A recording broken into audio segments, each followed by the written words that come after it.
chat. What's up? What's up?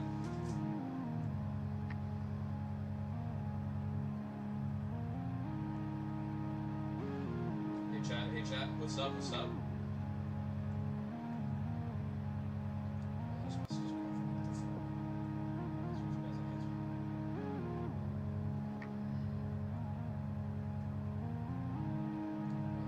Oh my god, why is it so fucking slow, bro? What time is the birthday? 7. I can't do it. You can't do it? Oh my god, why is it so fucking slow, bro? What time is the birthday? 7. You can't do it?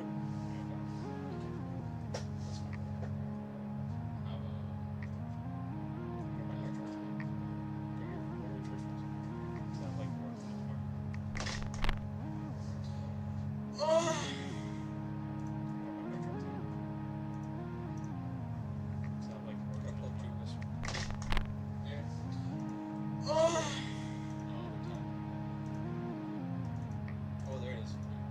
Alright, boys.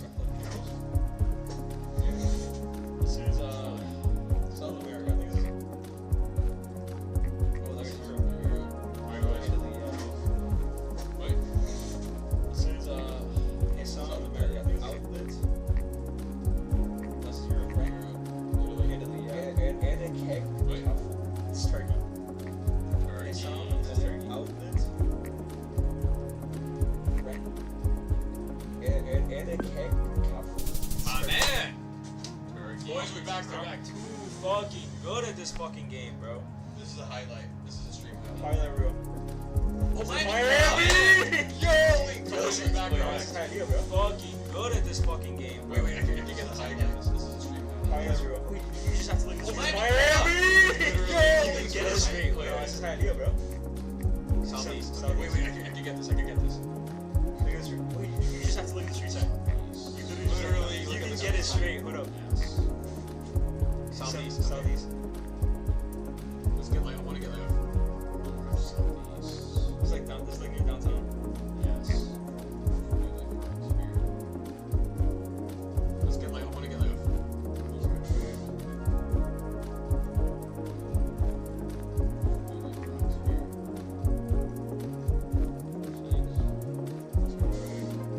Southeast. Okay, beautiful. Oh, yeah, I think it might be Miami Shores. Southeast. Okay, beautiful. Oh, yeah, I think it might be Miami Shores. This is northwest.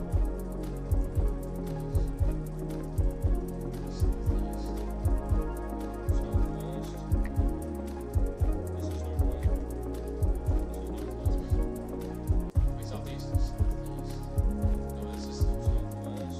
It's Hallandale. It could be Hallandale. Southeast. It's right here. Southeast. This is 7th Avenue. It's southeast 5th place. Hallandale. It could be Hallandale. Right, 7th Street and 7th Avenue. Southeast. It's right here. 7th Street. This is 7th Avenue. It's southeast 5th place. We're at 7th Street and 7th Avenue. 5th place is 7th Ave. 5th place. This is Southwest, bro. Go down. 5th place is 7th Ave. North Miami, baby. This is Southwest, bro. This is Northeast. You have to go down. Like Maybe. No, it's Miami. this is Northwest. Wait, it's Northeast. Oh, yeah, this could be. You have to go down. Maybe. No, it's not. Southeast. Wait. Right. Is that Avenue? Oh, yeah, this could be free. So 5th place. 5th Street, but southeast. It's 17th. Is that Avenue or Street? So it'd be closer to the ocean. 5th Street, but It's 17th Avenue. First Ave. so it'd be closer to the ocean, maybe. No, it's southeast. 6th Avenue. First Ave. That's southwest. Keep going this way. Wait, 7th Ave right here. And southeast. 6th Avenue. Keep going this way. Keep going this way. Wait, 7th Ave right here. And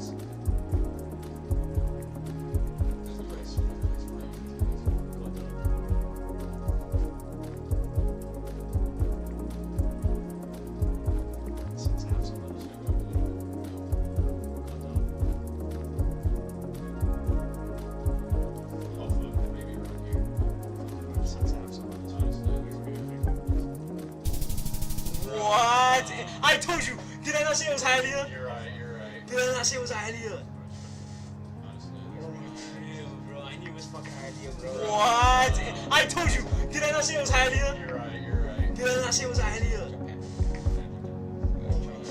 Bro, I knew it was fucking Hialeah, bro. Everyone love Japan. That's an L. That's name. His name is Jason Japan. Yay. Japan. I need some Japan. Everyone I love Japan. I think countryside is Japan. Yay. I see some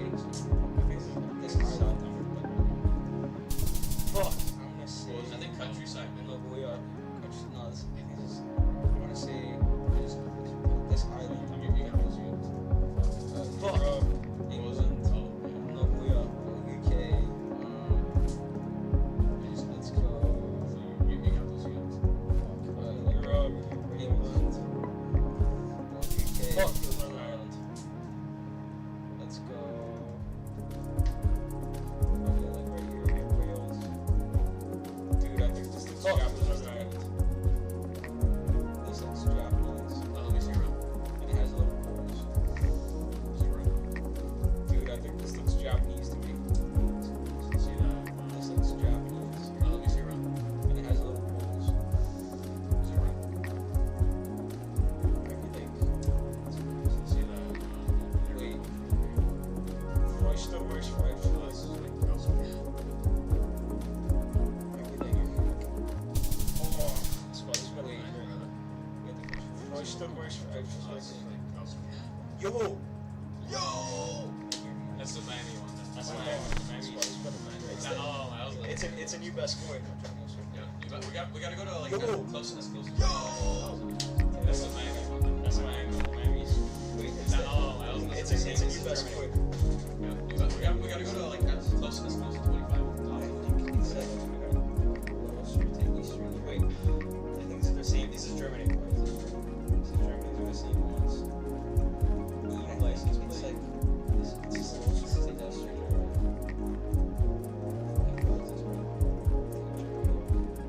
I'd say it's like there's a EU license plate. This is 4,000. Nuremberg, yo. Nuremberg, let's go, dude. I think I got it. I think if I see any German countryside, I can get this.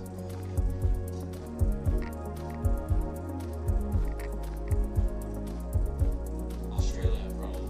Wait, what's that? Go. Canmore West. This is Australia. This is Australia. Go. Tasmania. Ooh. That'd be rare. That'd be a rare one. This has gotta be like South Wait, Africa or look at the drivers, something. look at the drivers. Refugee Islands.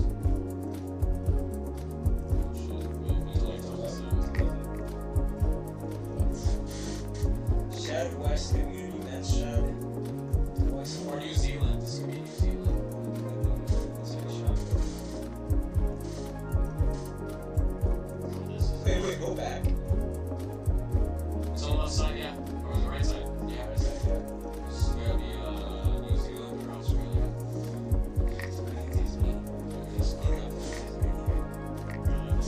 That'd be a crazy one. I think this is New Zealand. Well, it has palm trees. Maybe Australia, South Australia. Nuts. Nuts and bears.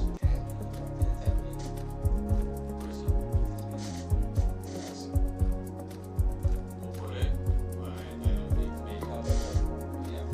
Just the lower south, the less palm trees. Yeah. I genuinely think it's up there, but okay. Oh, fuck. That's fine, it's fine. Yeah, because the more south you go, the more palm. Yo, this is beautiful, bro. We should move to Australia. That's actually taking one to do. That's fine. I'm gonna use the restroom real quick. Yeah, go for Australia, Content House. Australia, Content House would be fine. Damn, he's fucking 16.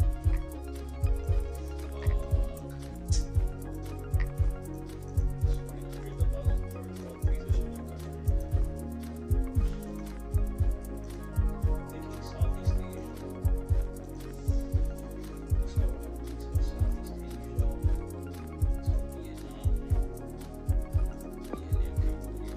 Fuck.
thought a place was like Thailand, and it ended up being Brazil.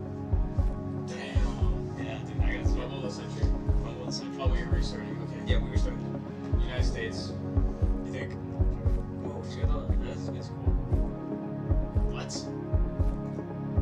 The license plate is up.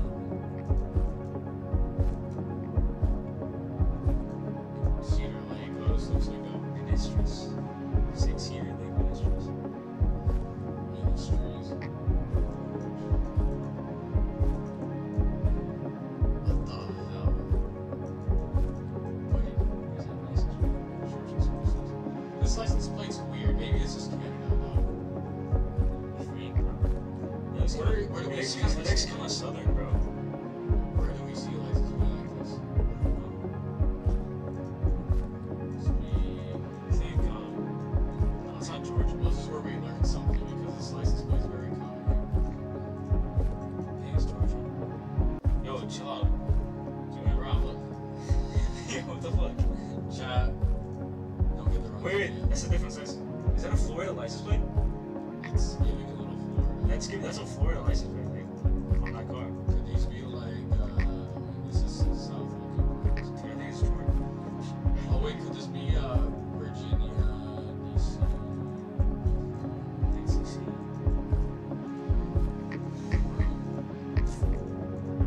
Hey, so we know what that license plate. Maryland's. No, it's not Maryland. Dude, this license plate is tripping me out. What license plate looks like this, chat? That's a cheap one. No. We're gonna learn. I really have to know. We're gonna learn I now. think Georgia, bro. When we find out, we'll look it up. Georgia, South Carolina. No, Ohio? I'm thinking like Maine or something. Something You weird. think it's Split one. what? Chicago? Okay, let's look at the Chicago license plate. I mean, it's fuck. What is it? Illinois Illinois. license plate.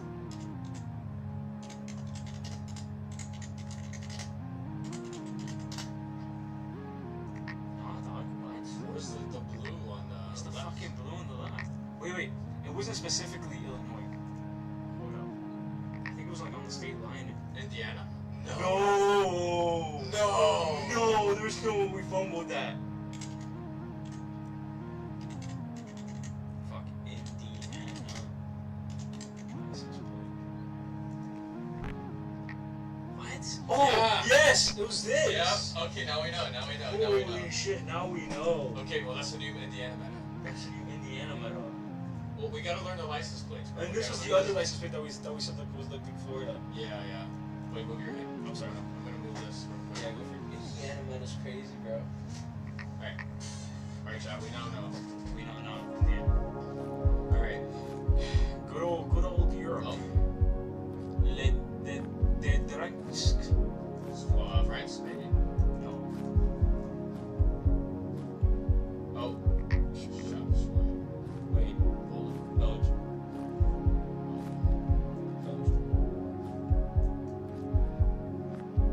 Brussels. Near Brussels. No, because you're gonna speak French there. Go up. There you Yo! How'd you get that? go. Because they speak Dutch. In the top part of Belgium, they speak Dutch, and they didn't look like that with that Dutch. Oh, okay. Oaken Gates. That's German. What church? Domington. It's not giving. Let's look at this. Wow, dude, I get so much. Okay, well, this is, England. Wales. Right here.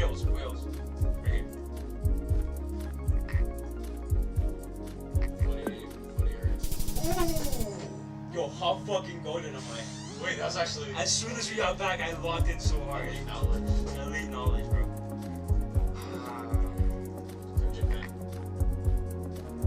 Korea. This looks amazing. Korea. Korea. You sure? Yes. South. Yeah, obviously. No, but like south. South of South Korea. South Korea. No! Okay, though,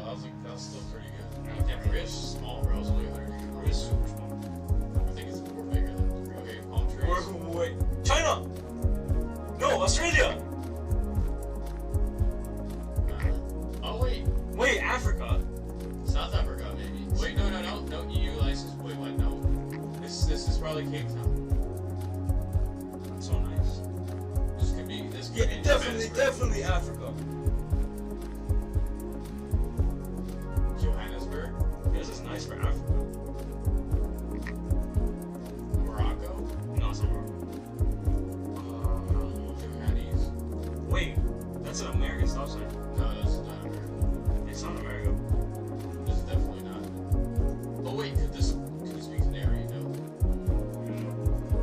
Wait! Go back? Oh shit. I fucked up. Wait, go back here. Go back to that sign. That sign was in Spanish. Could this be Canary Islands? Central? PT. What the fuck is PT? Portugal? Manassas? South Portugal maybe? I guess. Wait. Shout. Madura.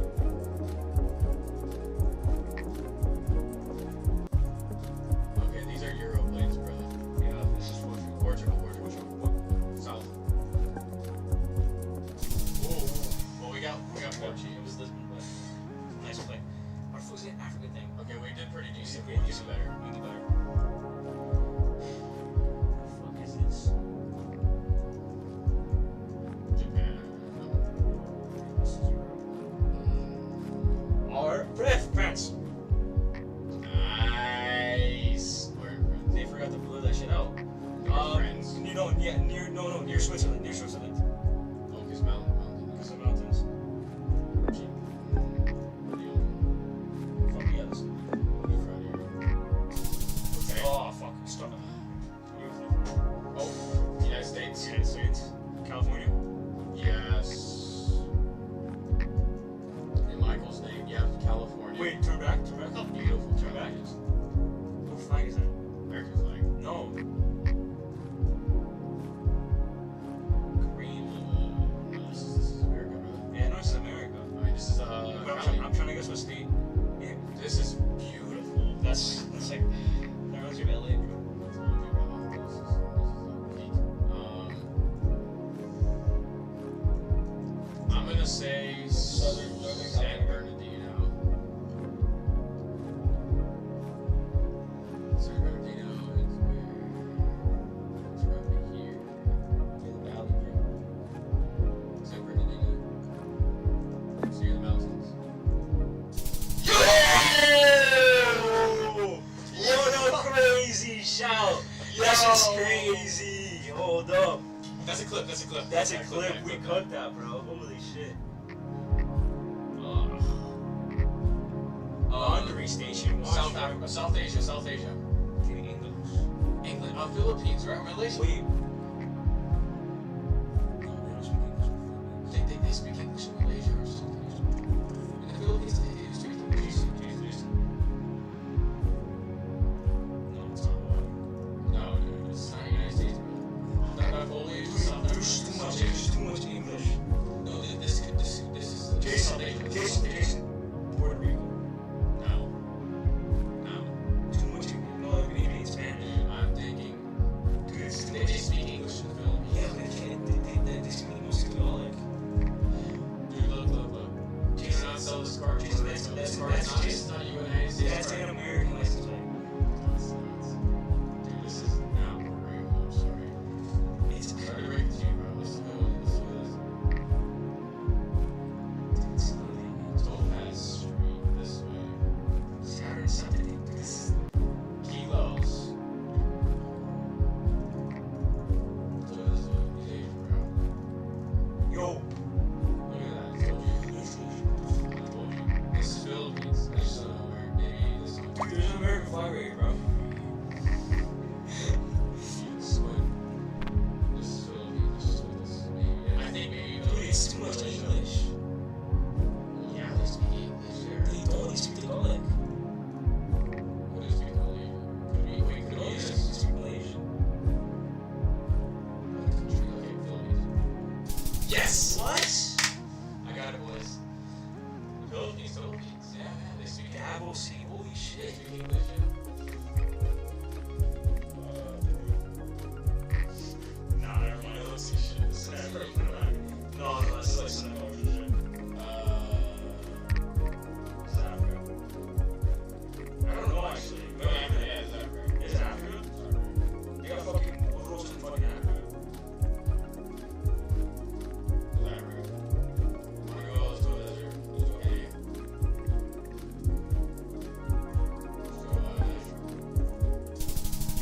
Serio! Did I not say Serio? That's what I was Holy like. shit, dude. This is South America. 4 East Europe. Hey, it's going to go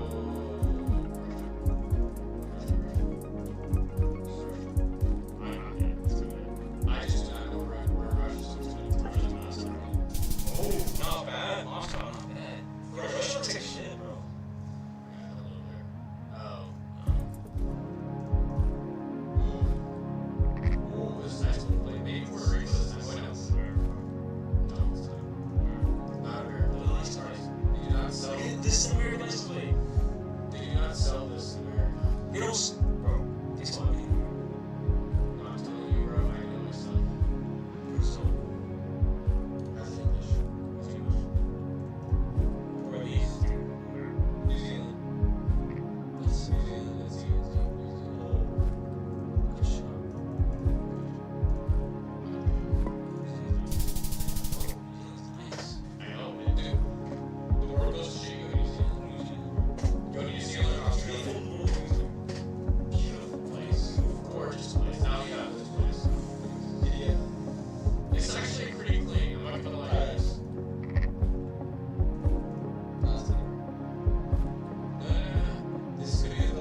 Sicily, this is just Italy.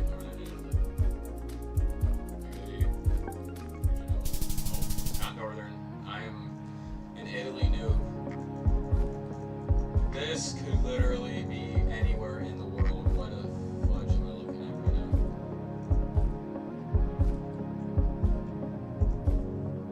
Oh, what's that say?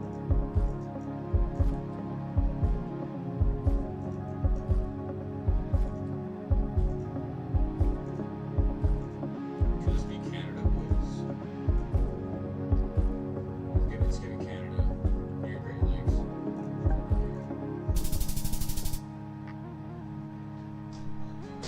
Not good. Dude, I got an insane pool in France. Look at that. Holy shit, how close are you? Like 43 miles.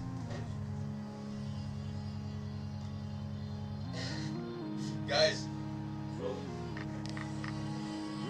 James Webb just captured this. A strange creature discovered. It's insane, bro.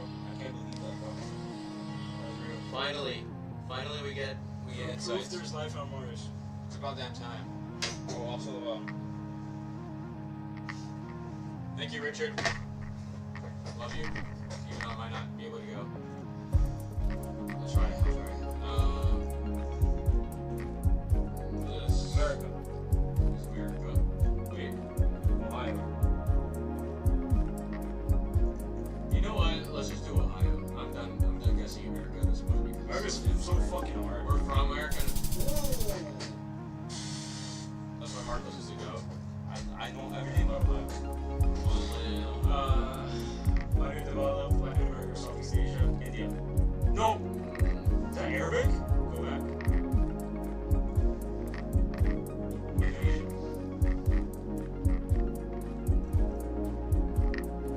New Jakarta. There's not people know there. Jakarta's where?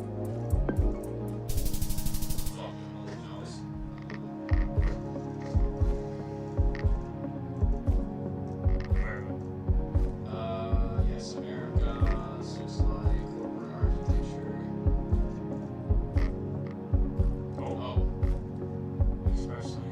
Texas Tech. Texas. Oh, Texas. Wait, but this looks interesting for Texas, doesn't it? It's Japanese Texas. Maybe San Antonio? I'm not. Let's see. I mean, I'd hate to cheat and look at the science. It's not cheating to look at the science. I guess, Like they do with the science. I guess I prefer learning. Downtown, we go back. Downtown Junction off of Texas. Wait, San Jesse, though. It's in Mexico. San Antonio. No, San Antonio's a good shot. I guess so. Oh, Houston. America. This is kind of Miami. like, Hello, yes, bro. cute. Miami, bro. Puerto Rico. Puerto Rico. Puerto Rico. It's not a very long time yet. I don't know. There's a lot of them. There's fucking rice with Miami, bro. Honestly, it's probably We gotta go to more places out there soon. What the fuck? Netherlands. Yeah, it's nice. The palm trees were low key in Southeast Asia. Europe, Germany. Dude, I played Euro Truck Simulator. Well, that's right. All your facts. Damn, that black place is not good, right? That's crazy. Feels like, this is okay. Wait, mouse. Oh, Yeah. nah, Munich is a good job. I think Munich is good. What? That was good. Alright, this is our play. I'm gonna get about 20k. America. What about this looks like America, bro? It's What about this looks like America? Romania. What? America. Just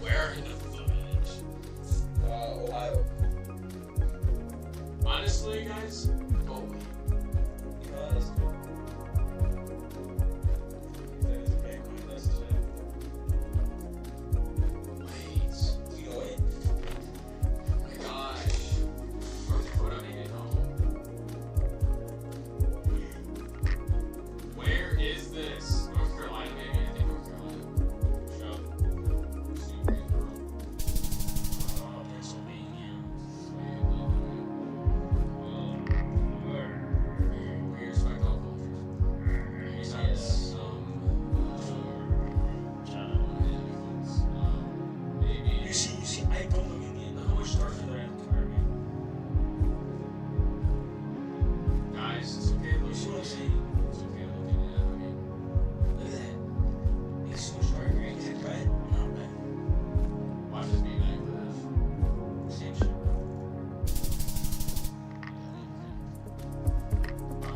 Oh, wait. Denver. Yeah, looks like the.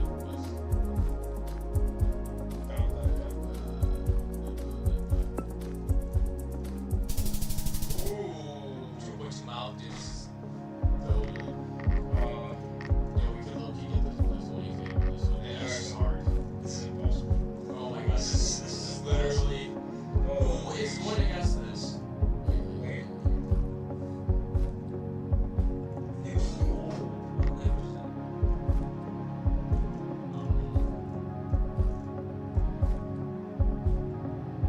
Oh, Russia. oh, we're cooked. Ukraine. Let's go, You're Ukraine. Russia, and you're where's going on? Well, technically, this is Russian occupied territory, so. Ukraine. Click anywhere else. Russia. Oh my god. Fucking Russians, bro. I hate them. I do not condone any hate to anybody. I condone hate towards Russians. Russians deserve hate. America, Hawaii.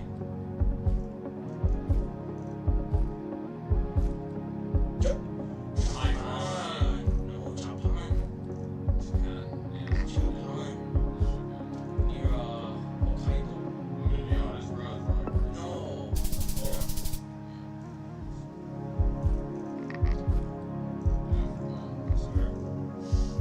Everything's American, chat. It's America. Everything's America. That's not America. Mexico, bro. You could be right. You're actually right. Yes. Yeah, this is Mexico. Are you saying because you saw sombrero? No, because I saw an American truck with the hood open. Is it? I told you about America. No, Mexico. Yeah, well, Mexico's okay, America. Yeah, this is Municipio de Burgos. guys, this is like the real Mexico. Chihuahua. Ooh. Okay, well, Not bad. not terrible. Basically, Burgos. Europe. Where are Audi's from Germany? Germany, but. You know who loves German cars? The fucking Romanians. Also, like, maybe some. This is, you know the semester? Also. Not so much for me. But. This is good. Yes, this is like underdeveloped here. Alright, so Romania. Romania, that's near Romania, not maybe. Oh, Havia. See, longitude. We should go.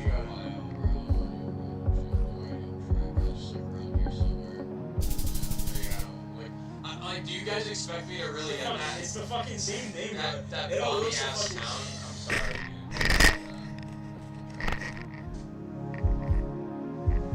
Any state that was fairly useless. dude.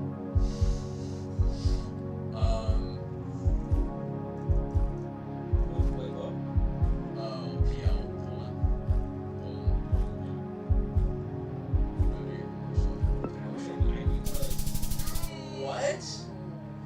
What the fuck's a PO for? Okay, that was my Fucking oh, People's Republic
Is this shit called Jaguar? Jaguar. Jaguar. Bro,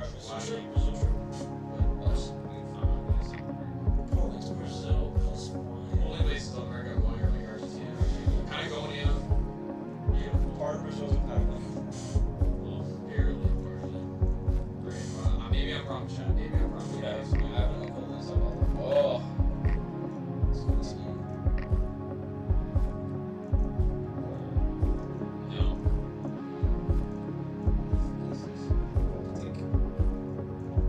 Portugal. Wait, is it? Oh, no, this is on Eastern Europe. Japonski technology. Right. What Bulgaria? Oh, no, Serbia.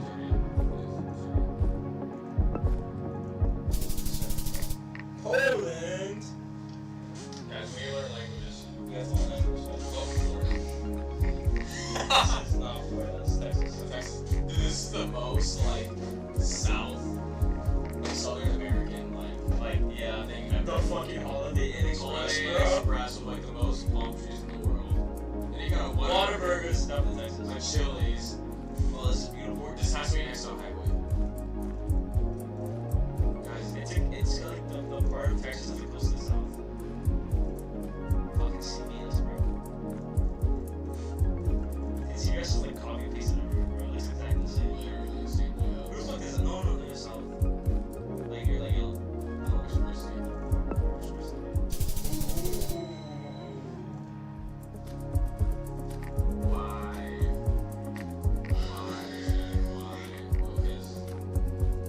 France. You're to right? Oh, wait. Party.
Yeah, Mexico. Dude, like, whenever you see a truck with put the hood open. It's Mexico. I got American truck. I think it's go down. I think it's. We love Mexicans. We love Mexicans. Okay. Mexicans are honorary whites.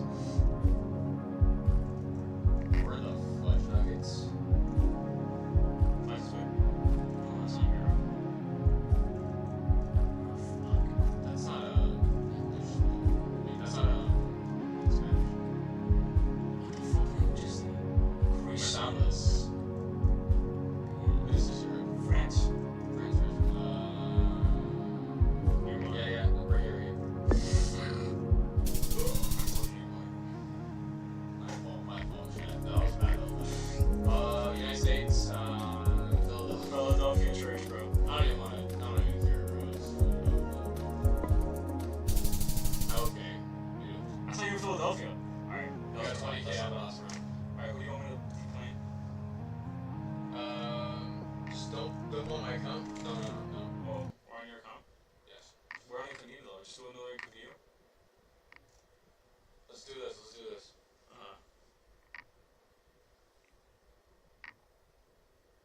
Put a Hassan stream. No, we already did Hassan.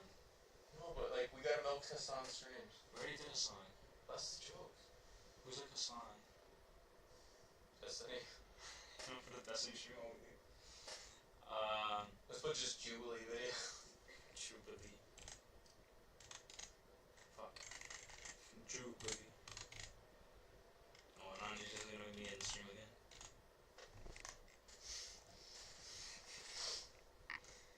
What? There you go. Ex-Mafia boss versus 20 cops.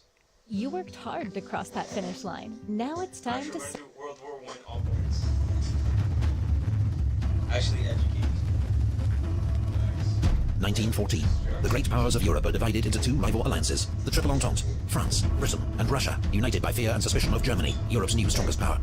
And the Triple Alliance, Germany, which fears its settlement by its rivals, Austro-Hungary, clinging on to a fragile empire, and Italy, seeking gains at French expense. The spark comes on the 28th of June, in the city of Sarajevo. Archduke Franz Ferdinand, heir to the Austro-Hungarian throne, is assassinated by a 19-year-old Slav nationalist named Gavrilo Princip. Austro-Hungary accuses its Balkan rival Serbia of having aided the assassin and sends an ultimatum demanding humiliating concessions. Serbia rejects the ultimatum, and Austro-Hungary declares war. Within hours, Austrian forces are shelling Belgrade. The Russian Tsar, Nicholas II, feels honor-bound to defend Serbia, a fellow Slav nation, and orders the Russian army to mobilize. German Emperor Wilhelm II has promised his support to Austro-Hungary. He and his generals see conflict with Russia as inevitable, and the sooner the better, as Russian strength grows year on year. Russian mobilization is used to justify German mobilization, followed by a declaration of war on Russia. Germany knows war with Russia means war with Russia's ally, France. It has developed the Schlieffen Plan to meet this threat of a war on two fronts. First, its armies will advance rapidly through neutral Belgium to encircle and destroy French armies near Paris and win a quick victory. Then its forces can move east to deal with Russia, whose huge army will take much longer to mobilize. And so Germany declares war on France. 6 million men are now marching to war across Europe. Italy, however, remains neutral. The terms of the Triple Alliance don't bind it to join an offensive war. The United States also declares its neutrality. President Wilson and the American public have no desire to get entangled in Europe's war. Britain is France's ally, but at first it's not clear if it will join the war against Germany. But when German troops invade Belgium, whose neutrality Britain has guaranteed, an ultimatum is sent from London to Berlin, demanding they withdraw. It's ignored, and Britain declares war. A British expeditionary force lands in France, while the German invasion is held up for crucial days by Belgian resistance at the fortress city of Liège. German troops commit several massacres against Belgian civilians. The atrocities are inflated by Allied propaganda and help turn public opinion in neutral countries against Germany. France, unaware of Germany's great encircling attack, launches Plan 17, an offensive into German territory. But in the Battle of the Frontiers, they're driven back, with enormous losses on both sides. The British expeditionary force clashes with the German army at Mons, but the British are heavily outnumbered, and soon join the French in retreat. The Allies make their stand at the River Marne, 40 miles outside Paris. Their desperate counterattack saves the city and drives the Germans back. Both sides suffer 250,000 casualties. The race to the sea begins, as both sides try to outflank each other to the north. A series of clashes leads to the First Battle of Ypres, where the Allies desperately cling on and prevent a German breakthrough. There are more heavy losses on both sides. The two armies then dig in along the entire 350-mile front, seeking shelter from deadly machine gun fire and artillery shells. Trench warfare has begun. British warships win the first naval battle of the war at Heligoland Bight, sinking 3 German cruisers. Britain has the most powerful navy in the world, 29 modern battleships to Germany's 19. They now impose a naval blockade on Germany, preventing contraband goods, including food, from reaching it by sea. The aim is to bring Germany's economy to its knees and force it to surrender. But a week later, the British cruiser HMS Pathfinder becomes the first victim in history of a lethal new weapon, the submarine-launched torpedo. German submarines, or U-boats, have a surface range of 9,000 miles and can attack undetected from beneath the waves. They herald a deadly new challenge to Britain's command of the seas. On the Eastern Front, Russian armies invade East Prussia, but they blunder into disaster at the Battle of Tannenberg, where General von Hindenburg and his Chief of Staff, Erich Ludendorff, mastermind a brilliant German victory, taking 90,000 prisoners and destroying an entire Russian army. The Russians contribute to their own defeat by transmitting uncoded wireless messages. A second massive German victory at Masurian Lakes forces the Russians into retreat. In just 6 weeks, the Russian army suffers nearly 1/3 casualties. Meanwhile, Austro-Hungary's invasion of Serbia suffers a humiliating reverse at the Battle of Tser. Austro-Hungary's offensive against Russia also ends in disaster and retreat, with the loss of more than 300,000 men. The fortress town of Przemysl is cut off and besieged by the Russians. The Germans are forced to come to the rescue, launching a diversionary attack towards Warsaw. It leads to weeks of brutal winter fighting around the Polish city of Łódź, but there is no clear winner. Meanwhile, the Turkish Ottoman Empire has joined the Central Powers, declaring war on its old enemy, Russia. Turkish warships bombard the Russian ports of Odessa and Sevastopol, while in the Caucasus, Russian troops cross the Turkish frontier. Beyond Europe, the war rages on the world's oceans and in far-flung European colonies. German troops cross into British East Africa, modern Kenya, and occupy Taveta, while Allied forces seize the German colony of Togoland, modern Togo. But British forces invading German Cameroon are defeated at Garoua and Nsangakong, while a 3,000-strong force attacking German Southwest Africa, modern Namibia, is captured at Saint-Fontaine. A month later, British landings at Tanga end in chaos and defeat, at the hands of a much smaller German force led by Colonel von Lettow-Vorbeck. Cut off from Germany, Lettow-Vorbeck goes on to wage a highly successful guerrilla war against the Allies, tying down huge numbers of troops. In Asia, Japan honors its treaty with Britain and declares war on Germany. Japanese forces go on to seize the German naval base at Tsingtao. The German colonies of Samoa and New Guinea surrender to troops from New Zealand and Australia. But in the Pacific, off the coast of Chile, German Admiral von Spee's powerful East Asia squadron sinks 2 British cruisers at the Battle of Coronel. Both ships are lost with all hands. 5 weeks later, he runs into a British naval task force at the Falkland Islands. 4 of the 5 German cruisers are sunk. Von Spee goes down with his flagship. Meanwhile, in the Middle East, British troops seize control of the Ottoman port of Basra, securing access to the vital Persian oil that fuels the British fleet. That winter, Austrian troops finally capture Belgrade, but the Serbs then counterattack and drive them back once more. The fighting in Serbia has already cost around 200,000 casualties on each side. In the North Sea, German warships mount a hit-and-run raid against English coastal towns, shelling Arcot, Whitby and Scarborough, and killing more than 100 civilians. On the Western Front, the French launch their first major offensive against the German lines, but the First Battle of Champagne leads to small gains at a cost of 90,000 casualties. While in the Caucasus, an Ottoman offensive through the mountains in midwinter ends in disaster at Sarıkamış. Turkish casualties total 60,000, many frozen to death. On the Western Front, that first Christmas is marked in some sectors by a short truce, and games of football in no man's land, the killing zone between the trenches. January 1915. World War I is just 5 months old, and already around 1 million soldiers have fallen. A war that began in the Balkans has engulfed much of the world. The Central Powers, Germany, Austria-Hungary, and the Ottoman Empire, fight the Allies, Britain, France, Russia, Serbia and Montenegro, Belgium, and Japan. In Poland and the Baltic, the Russian army has suffered a string of massive defeats, but continues to battle German and Austro-Hungarian forces. Austro-Hungarian troops have also suffered huge losses, and are humiliated by their failure to defeat Serbia. In the Caucasus Mountains, Russian and Ottoman forces fight each other in freezing winter conditions. While on the Western Front, French, British and Belgian troops are dug in facing the Germans, in trenches stretching from the English Channel to Switzerland. As part of the world's first strategic bombing campaign, Germany sends 2 giant airships known as Zeppelins to bomb Britain. They hit the ports of King's Lynn and Great Yarmouth, damaging houses and killing 4 civilians. At sea, at the Battle of Dogger Bank, the British Navy sinks 1 German cruiser, but the rest of the German squadron escapes. Command of the seas has allowed Britain to impose a naval blockade of Germany, preventing vital supplies, including food, from reaching the country by sea. Germany now retaliates with its own blockade. It declares the waters around the British Isles to be a war zone, where its U-boats will attack Allied merchant ships without warning. Britain relies on imported food to feed its population. Germany plans to starve her into surrender. On the Eastern Front, German Field Marshal von Hindenburg launches a winter offensive and inflicts another massive defeat on the Russian army at the Second Battle of Masurian Lakes. The Russians lose up to 200,000 men, half of them surrendering amid freezing winter conditions. The Russians have more success against Austria-Hungary. The city of Przemysl falls after a 4-month siege, netting the Russians 100,000 prisoners. Austria-Hungary's total losses now reach 2 million. Meanwhile, the British and French send warships to the Dardanelles to threaten Constantinople, capital of the Turkish Ottoman Empire. They believe a show of force will quickly cause Turkey to surrender. They bombard Turkish shore forts in the narrow straits, but 3 battleships are sunk by mines and 3 more damaged. The attack is called off.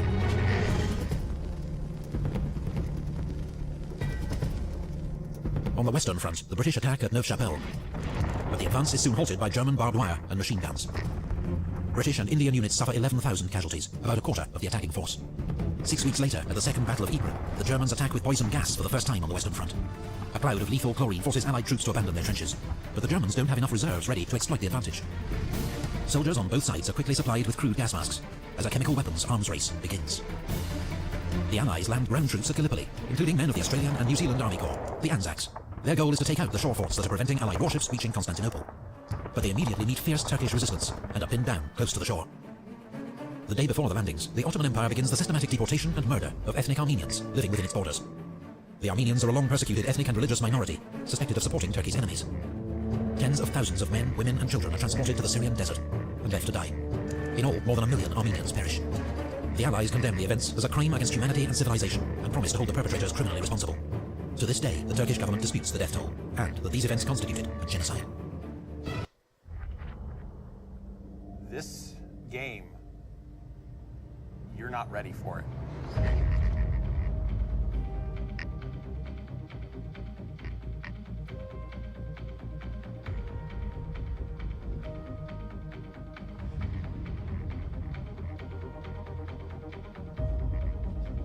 You're in the middle of this beautiful sci-fi environment, and you're seeing intrigue, the espionage, the alliances form, the power that shifts around, and it's amazing to watch. Right, this is primary, Julia, secondary. Simple actions can have massive effects. You can cooperate with people, compete with them, make friendships, deceive them, betray them. It's amazing to think that it's all just other players. More players start coming. It just starts this complete cascade of actions, and you don't know what's going to happen. It is a free-for-all. We'll get locked up and shot instantly. People start dying left, right, and centre. It's just something that you can't get anywhere else. It's just the rush like no other. All good moves. Everybody's on this journey and writing their own stories, and that is probably the simplest way I can describe it.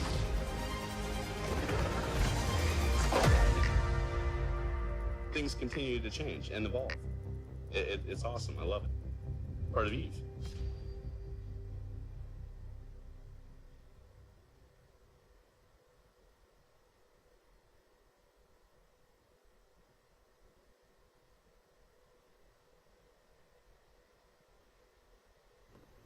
Life is more legal than you think, and LegalZoom is here to help. Whether it's registering a business, starting a will or trust, or staying on top of your business licenses. When you need a legal hand, turn to LegalZoom. On the Eastern Front, a joint German-Austro-Hungarian offensive in Galicia breaks through Russian defenses, recapturing Przemysl and taking 100,000 prisoners.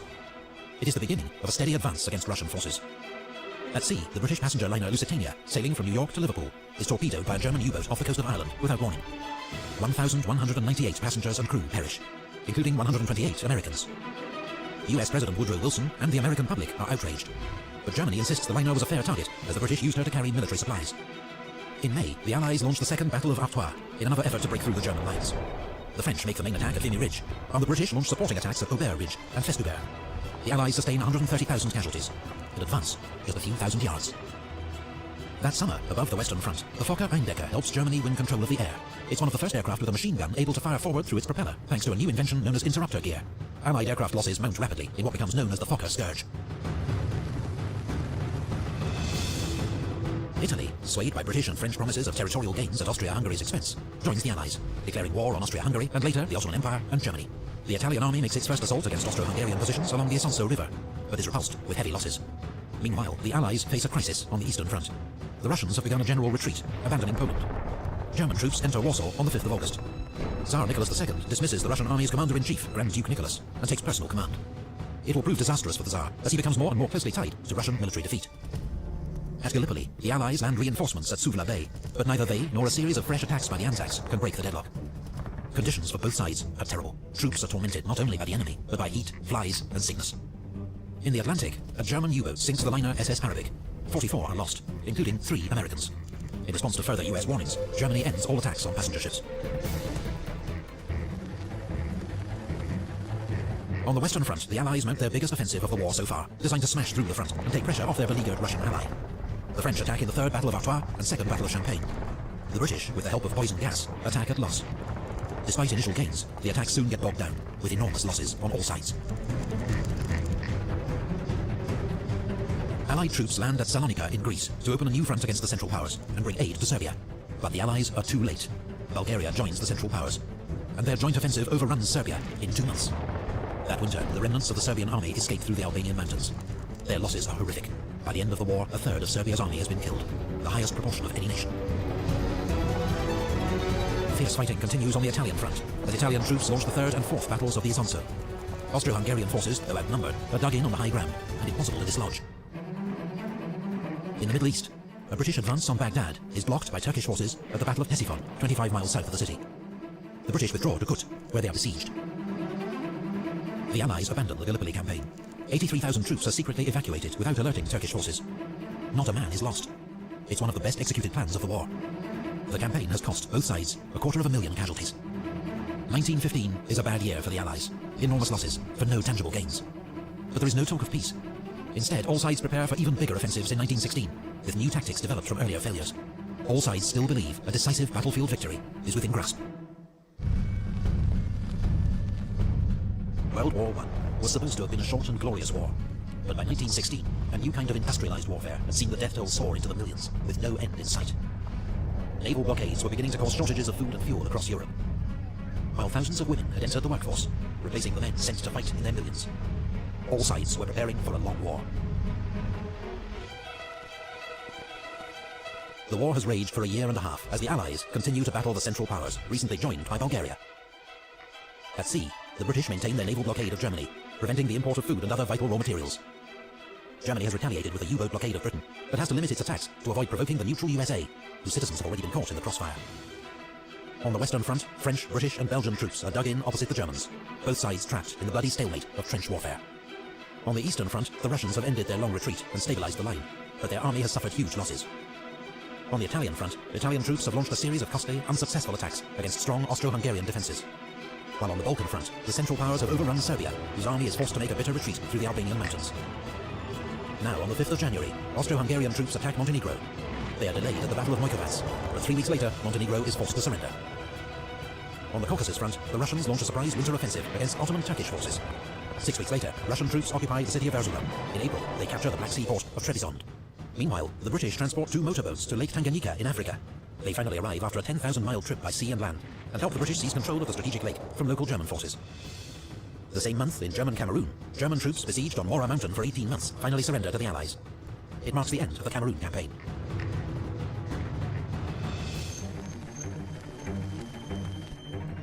On the Western Front, the Germans unleash a devastating assault on the French fortress town of Verdun. German General Erich von Falkenhayn knows France will defend this symbolic town to the last man. His plan, in his own words, is to bleed France white in its defense. It is the strategy of attrition. Verdun becomes one of the most terrifying battles of the war, a mincing machine, where infantry divisions are destroyed almost as fast as they can be fed into the line. In Britain, 1 million men have already volunteered for military service, but the government realizes it won't be enough. Britain becomes the last major power to introduce conscription. That spring, on the Western Front, British troops are the last to be issued with steel helmets. The nature of trench warfare produces a high proportion of head wounds. The German Stahlhelm, the French Adrian helmet, and the British Mark I steel helmet offer limited protection from shell splinters and shrapnel. Neutral Portugal has been cooperating with the British, which seems to offer the best chance of holding on to her African colony, Portuguese Angola. On the 9th of March, Germany retaliates by declaring war on Portugal. On the Eastern Front, Russia launches an attack near Lake Naro to relieve pressure on the French at Verdun, but it's a disaster. There are 100,000 Russian casualties, and the attack fails to divert any German troops from the fighting at Verdun. In Dublin, Irish Republicans launch an armed revolt against British rule. It becomes known as the Easter Rising, and is put down after 6 days of street fighting.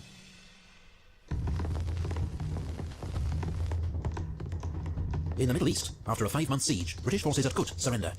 General Townsend leads 9,000 British and Indian soldiers into captivity. About half later die from starvation or disease. Britain wants Arab support in its fight against the Ottoman Empire, so it promised Arab leaders an independent Arab state after the war. But now, Britain and France secretly sign the Sykes-Picot Agreement, planning after the war to divide the Middle East into British and French zones of control. Unaware of this deal, Hussein bin Ali, Sharif of Mecca, leads the Arabs in revolt against Turkish Ottoman rule. In the Battle of Mecca, his forces seize control of the Holy City. On the Italian front, Austro-Hungarian forces launch a surprise attack at Asiago. Italian defences give way. Austro-Hungarian troops are poised to break through into northern Italy. That month in the North Sea, the German High Seas Fleet clashes with the British Grand Fleet at the Battle of Jutland. In the only major naval battle of the war, the British suffer heavier losses, but claim victory as the German fleet withdraws and does not re-emerge from its base for the rest of the war. Start your New Year's resolutions with Citi. From finding more balance to getting more sleep, planning what's next, and making room for what matters. At Citi, we're here for every fresh start. And for a limited time at our New Year's sale, get up to 20% off, plus 60 months special financing. Citi Furniture, designed for love.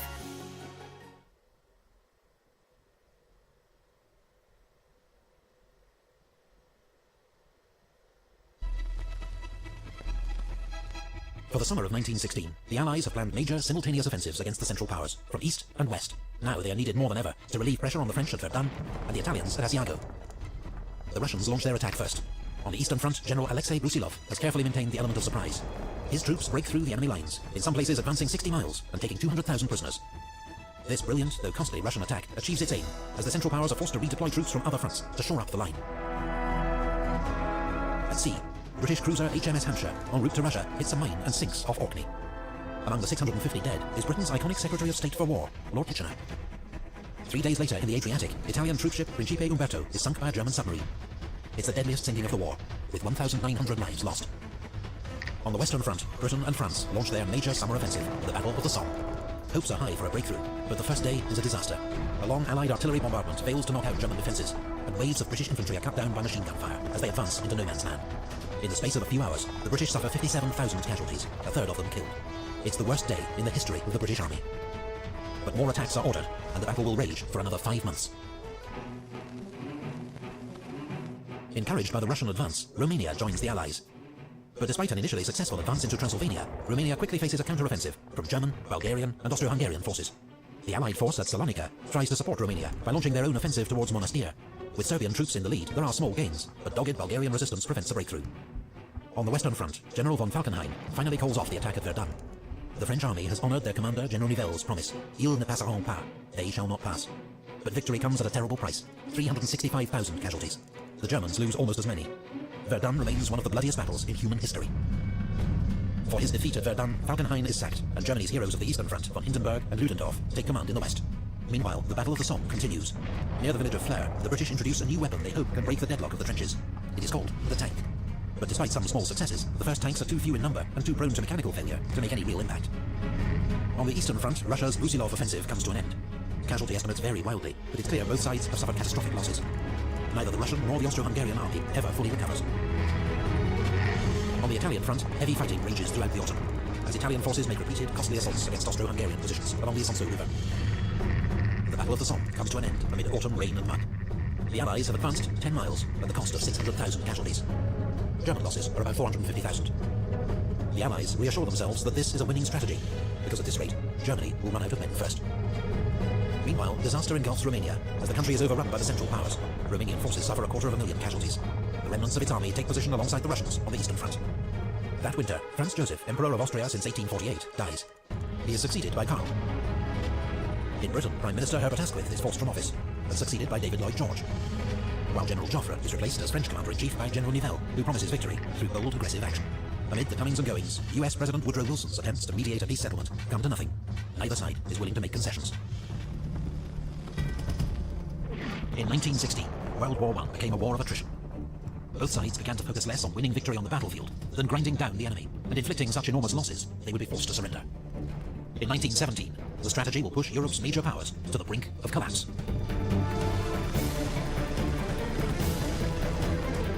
Germany knows it will lose a long war of attrition against the Allies, who have greater resources.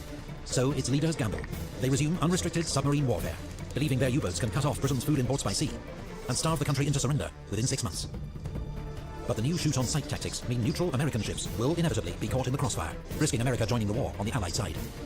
Just 2 days into the campaign, the SS Housatonic, an American steamer carrying wheat from Galveston, Texas to England, is sunk by a U-boat. It's encouraging Mexico to attack America, if America and Germany end up at war. the so-called Zimmerman telegram puts yet more pressure on US President Wilson to declare war on Germany. In Russia, enormous casualties and bread shortages lead to riots and revolution. The Tsar abdicates. A provisional government takes charge, pledging to continue the war. But at the front, Russian troops begin to desert en masse. After a string of German provocations, the US finally declares war on Germany. It brings immense resources to the Allied cause, but they will take many months to mobilize. And the German gamble of unrestricted submarine warfare may still pay off. April is the U-boats' most successful month of the war. They sink 886,000 tons of Allied shipping, an average of 17 ships a day, all packed with urgently needed food and supplies. Britain will face starvation if the U-boats are not defeated soon. On the Western Front, the British launched the Battle of Arras, a diversion to support a major upcoming French offensive. After heavy fighting, Canadian troops seized the high ground of Vimy Ridge. It's a limited Allied victory, but costs 150,000 Allied casualties to 130,000 German. Above the trenches, the First Air War has reached new levels of sophistication and deadliness. Reconnaissance aircraft are crucial for spotting enemy positions and directing artillery fire onto them. Scout aircraft or fighters try to shoot them down before they can execute their mission. New models of aircraft are developed every few months, but that spring, the superiority of German aircraft leads to heavy Allied losses in what becomes known as Bloody April. 3 days after the fall of Vimy Ridge, French General Robert Nivelle launches his main offensive.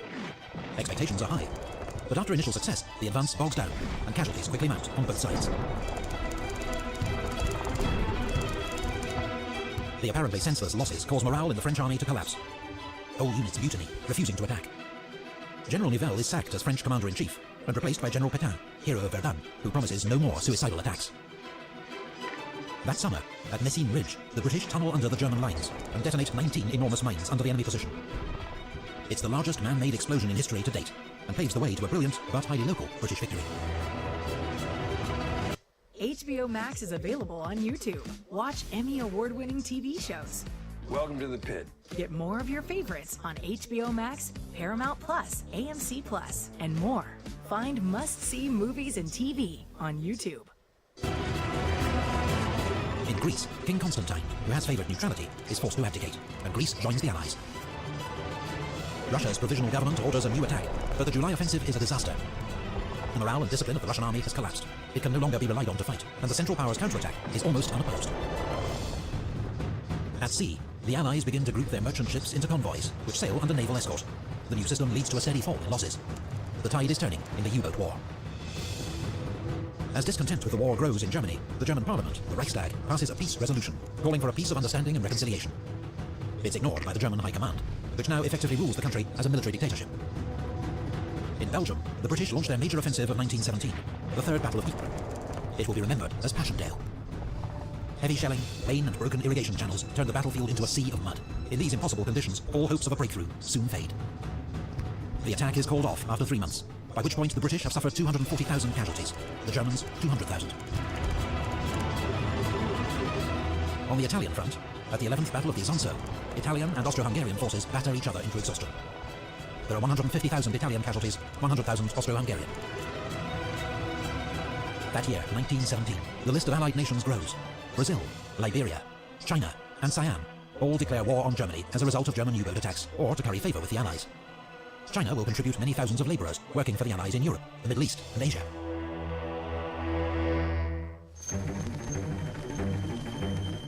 That year in the Middle East, British forces avenge their 1916 humiliation at Kut by defeating the Ottoman Turks and marching on to occupy Baghdad. British forces in Egypt advance across the Sinai Desert, but are thrown back by Ottoman forces at the First and Second Battles of Gaza. In July, Arab rebels capture the strategic Ottoman port of Aqaba.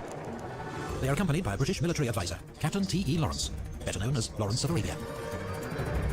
That autumn, British Foreign Secretary Arthur Balfour issues the Balfour Declaration, expressing support for the creation of a national home for the Jews in Palestine. The aim is to rally Jewish support for the Allies, but the declaration contradicts existing pledges to Arab leaders. In October, the British finally win at Gaza, clearing the way for an advance into Palestine. 6 weeks later, General Allenby leads British troops into Jerusalem, ending 400 years of Ottoman rule. With Russian forces in disarray, Germany is able to move troops from the east to the Italian front. At the Battle of Caporetto, they helped to smash through the Italian army, advancing 70 miles and taking 250,000 prisoners. British and French divisions, desperately needed on the Western Front, have to be redeployed to shore up the line. In Russia, a second revolution brings Lenin's Bolshevik party to power. He is determined to end Russia's involvement in the war. In France, Georges Clemenceau becomes Prime Minister. Nicknamed the Tiger, he promises total war and total victory. But for the Allies in late 1917, final victory looks uncertain. Russia has stopped fighting. French armies are recovering from mutiny. The Italian front has almost collapsed. And American reinforcements still seem a long way off. For the time being, the British are the only effective Allied force in the field. So the British attack at Cambrai with the first major tank assault in history. On the first day, nearly 400 tanks spearhead an advance of several miles through German defences. But then the tanks break down or are knocked out. The Germans rush in reinforcements, and the gains are lost. Finland declares independence from Russia. Romania, isolated by the Russian collapse, signs an armistice with the Central Powers. 6 days later, Russia also signs an armistice. The Allied Eastern Front is no more. 1917 has seen one major Allied power, Russia, knocked out of the war. But the arrival of a fresh new ally, America. Germany knows only military victory can now save it from being overwhelmed by Allied resources, and begins planning one last massive onslaught for the spring of 1918. After 3.5 years of war, the Allies are in crisis. Russia has been rocked by revolution, and its new Bolshevik government has signed an armistice with the Central Powers. Thousands of German troops will be freed up to fight on the Western Front, where the carnage of trench warfare has already claimed more than 1 million lives. But Germany is also desperate. Britain's long naval blockade has led to shortages and social unrest at home. While America's entry into the war brings fresh manpower and vast resources to the Allied cause, Germany faces inevitable defeat unless it can win a quick victory on the Western Front. US President Wilson announces his 14 points. They outline his vision for a post-war world, including an end to secret treaties, a reduction in the size of armed forces, self-determination for the people of the Austro-Hungarian Empire, and an international organization to settle future disputes. But most European leaders dismiss his ideas as wishful thinking. At Brest-Litovsk, Bolshevik Russia signs a peace treaty with the Central Powers. Russia gives up vast amounts of territory in exchange for peace. 500,000 German troops can now be redeployed from the east to the Western Front, where German General Erich Ludendorff plans an all-out, last-ditch offensive to win the war. Ludendorff's spring offensive catches the Allies off guard. German stormtroopers, using new infiltration tactics, help to overwhelm the British Fifth Army, which is soon in full retreat. The German advance threatens to split the British and French armies, with disastrous consequences. So French General Ferdinand Foch is appointed Supreme Commander of Allied forces to coordinate strategy. Outside Amiens, British and Australian troops improvise a defence and finally halt the German advance. The German offensive switches to the north, targeting the Channel ports. But the British inflict heavy losses on the Germans and prevent a breakthrough.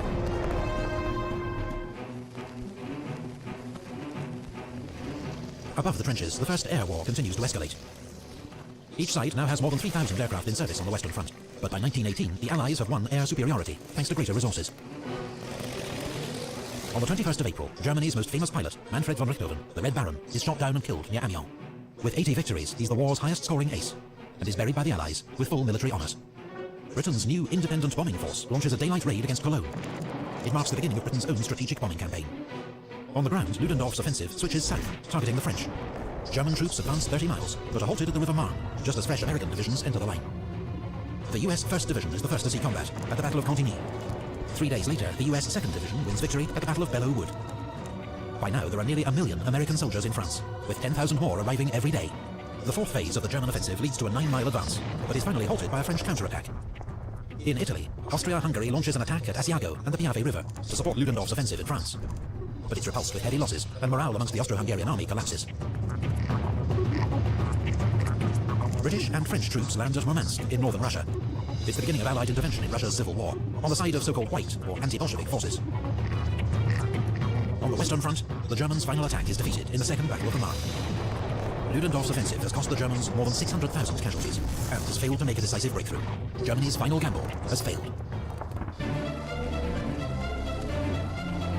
The Allies now go on the attack. At the Battle of Amiens, British, Australian, Canadian and French troops, supported by tanks and aircraft, advanced 7 miles in a single day. General Ludendorff calls the 8th of August the Black Day of the German army. German troops are exhausted, hungry and demoralized, and begin to surrender in their thousands. The Battle of Amiens begins the Allies' 100 Days offensive. Trench warfare is over. The Germans are in full retreat. In the Balkans, a new Allied offensive at Dobropolye breaks through Bulgarian positions. The overstretched Bulgarian army collapses, and 2 weeks later, Bulgaria signs an armistice. In the Middle East, British-led forces defeat the Turks at the Battle of Megiddo, taking 25,000 prisoners. Allied troops soon occupy Damascus and Aleppo. On the Western Front, Marshal Foch orders a general attack. British, French and American armies reach the Hindenburg Line, a line of reinforced German defences, and break through. Ludendorff informs the Kaiser that the military situation is hopeless and that Germany must seek an armistice.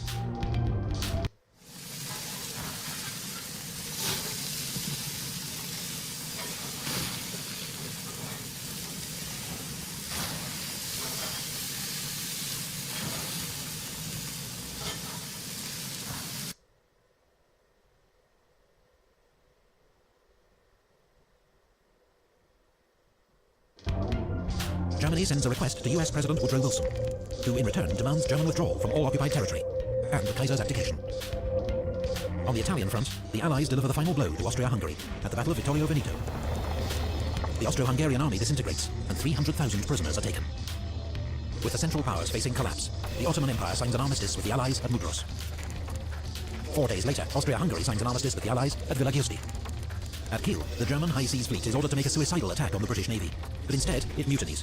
Revolution spreads through Germany. The Kaiser abdicates, and a German Republic is proclaimed. On the 11th of November 1918, a German delegation signs an armistice with the Allies inside Marshal Foch's railway carriage at Compiègne. It comes into force at 11 a.m., but fighting continues until the last moment. American Private Henry Gunter is killed, charging a German machine gun at 10:59. He is thought to be the last soldier killed during World War I. 3 days later, in East Africa, German General von Lettow-Vorbeck surrenders his army on the Chambezi River. For 4 years, he has tied down huge numbers of Allied troops, remaining undefeated while cut off from home. He is still considered one of history's greatest guerrilla leaders.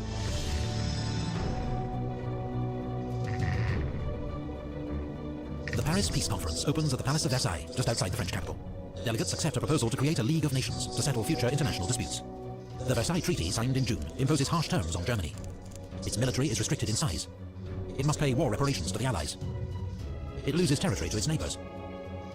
And its colonies are seized by the victors. Germany must also accept responsibility for the war in a war guilt clause, a source of lasting resentment in Germany. The boundaries of Europe are redrawn. Poland re-emerges after 100 years of foreign rule, while Austria, Hungary, Czechoslovakia, Yugoslavia, and an enlarged Romania emerge from the ashes of the Austro-Hungarian Empire. The Ottoman Empire is dismantled. New states, most under European control, are created in the Middle East. Here, as in Europe, the seeds of future conflict are sown. While in the Far East, former German possessions in China are handed to Japan, to China's outrage. World War I claimed the lives of 9.5 million soldiers. 1 in 8 of those who fought. 21 million more were wounded. 7 million civilians also lost their lives. Huge areas of Europe were left devastated. Old empires vanished. New states were born. Lives across the world were transformed. The world was never the same again. If you enjoyed this video, please remember to like it and subscribe to the channel, and find out how you can help us make more videos at our Patreon page.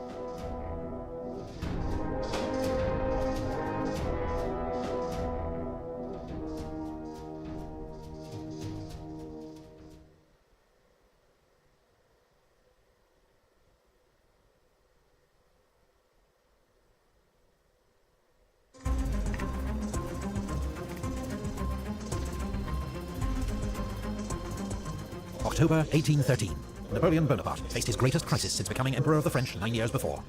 His long war in Spain had ended in defeat, and an Anglo-Spanish-Portuguese army had now crossed the Pyrenees to invade France itself.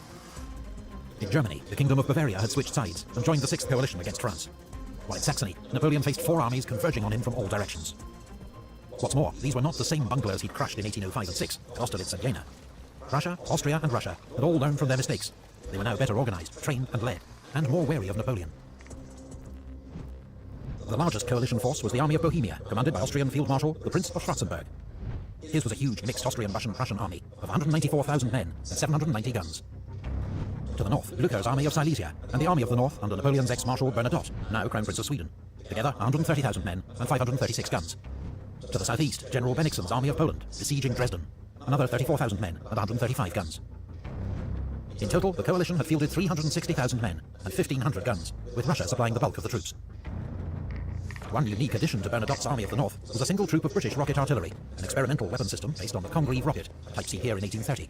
Although mildly inaccurate, their high-explosive warhead could be devastating at close range. Napoleon's forces around Leipzig were outnumbered almost 2 to 1. But with 200,000 men and 700 guns, the Grande Armée was still a force to be reckoned with many experienced troops and commanders, even though it increasingly relied on young conscripts to make up numbers. There were another 140,000 men that Napoleon could not call on.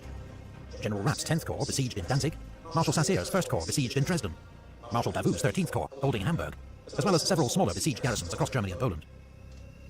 Napoleon was currently about 20 miles north of Leipzig with the bulk of his army. Marshal Murat was 40 miles to the south with 90,000 men covering Schwarzenberg. Napoleon now decided to rapidly join Murat, and with their temporary superiority in numbers, defeat Schwarzenberg, before Bernadotte and Blücher could intervene.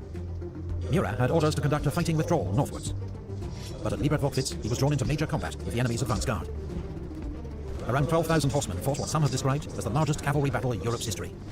Murat, in the thick of it as usual, was very nearly captured by Prussian dragoons. The battle ended in a minor coalition victory, with around 2,000 casualties on each side. The next day, Napoleon arrived to take command.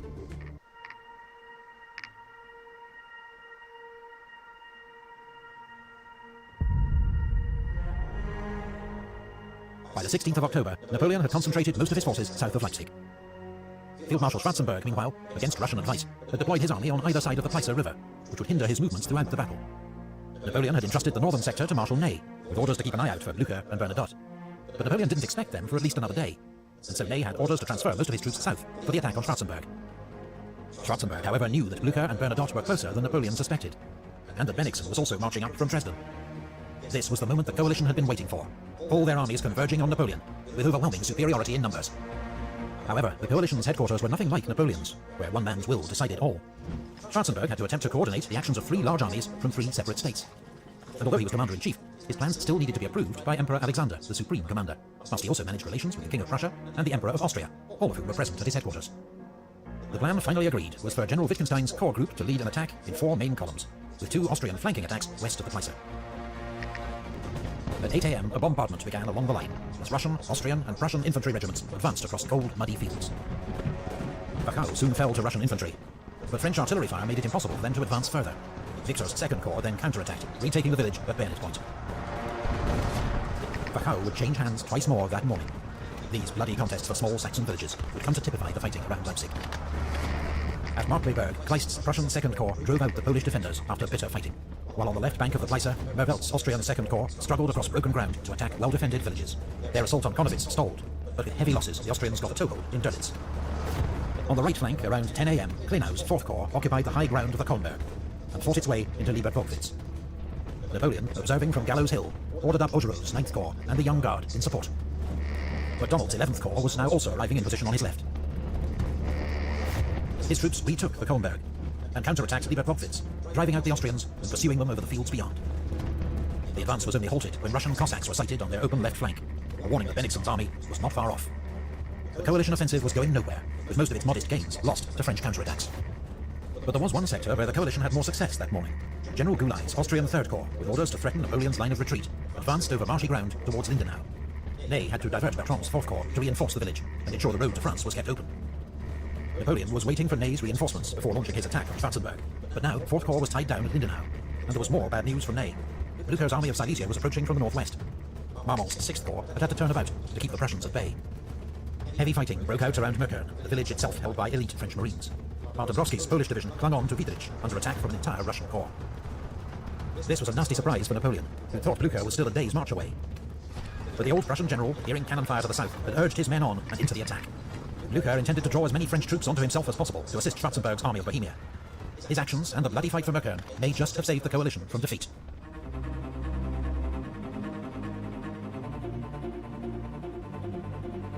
Napoleon was outnumbered across the whole battlefield, but in the south he still had a numerical advantage, not as large as he'd hoped, nor likely to last long. Schwarzenberg and Alexander were already moving up reserves, though Schwarzenberg now found that his were on the wrong side of the Pleißer River, costing precious hours. It was now or never for Napoleon. At 2 p.m, he ordered the attack to begin. A grand battery of 180 guns blasted the enemy lines. Then Victor's Second Corps, Lauriston's Fifth Corps, and the Young Guard began their advance. In support, Murat gathered 2 entire cavalry corps, 10,000 horsemen, and led them in one of the great mass cavalry charges of the Napoleonic Wars. Cuirassiers of the 1st Heavy Cavalry Division broke through to the main...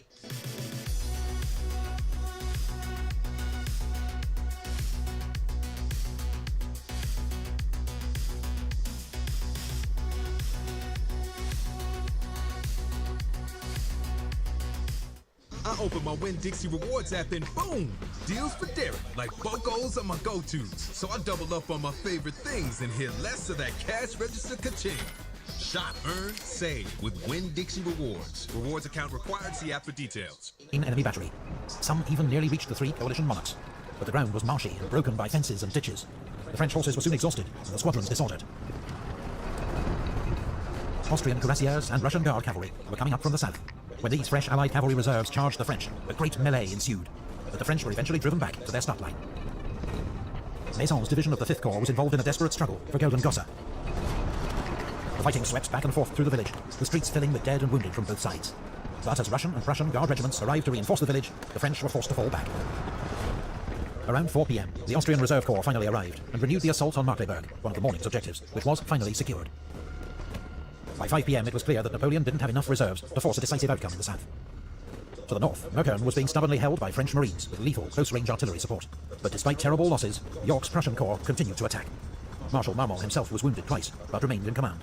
Finally, a brilliant charge by Prussian hussars triggered a French rout. Meukern fell as Marmont's corps streamed back towards Leipzig. As dusk fell around 6 p.m, fighting died out across the battlefield. The first day of the battle had cost the French an estimated 25,000 casualties. The coalition at least 30,000. Napoleon had come close, but failed to land a decisive blow. The chance for victory was slipping from his grasp.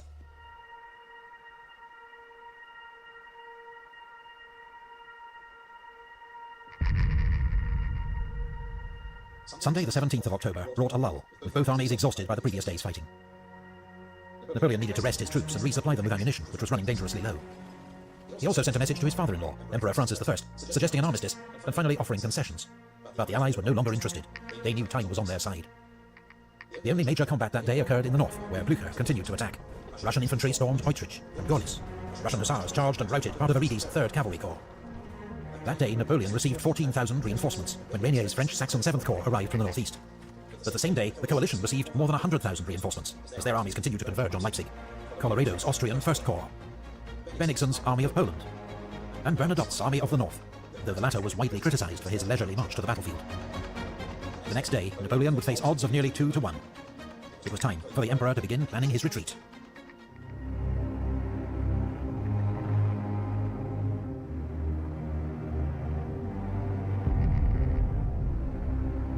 On Monday morning, the sun shone across 40 square miles of battlefield, on which nearly 500,000 troops and 2,000 cannon were assembled. Soldiers from France, Germany, Russia, Austria, Poland, Italy, Sweden, the Netherlands, and even Britain. This was truly the Battle of the Nations. In preparation for his withdrawal, Napoleon pulled back his forces into a tighter defensive perimeter, and ordered Bertrand's 4th Corps to march west to secure the army's line of retreat. 2 divisions of the Young Guard under Marshal Mortier took their place at Lindenau. Schwarzenberg, meanwhile, planned to close the net on Napoleon with 6 converging attacks. Fighting in the south began around 8 a.m. The Austrians took Dölitz, but Marshal Oudinot led a counterattack at the head of the Young Guard division and drove them out again. Schwarzenberg was so alarmed by this reverse that he sent orders to recall Gyulai's 3rd Corps. General Barclay's troops initially faced little opposition. They took Wachau and Liebertwolkwitz, scenes of such bitter fighting 2 days before, but now scarcely defended. Barclay then paused, waiting for Bennigsen to get into position on his right before continuing his attack. Bennigsen's troops had more ground to cover, but towards noon, they'd driven back MacDonald's infantry and taken their objectives. They would now wait for Bernadotte's army to link up on their right, but the Army of the North was again making slow progress, for which many again blamed its commander, who seemed exceedingly cautious about facing his old master in battle. Blücher, in contrast, did not hesitate to launch Russian infantry against Leipzig's northern defences, though their attack failed with heavy losses.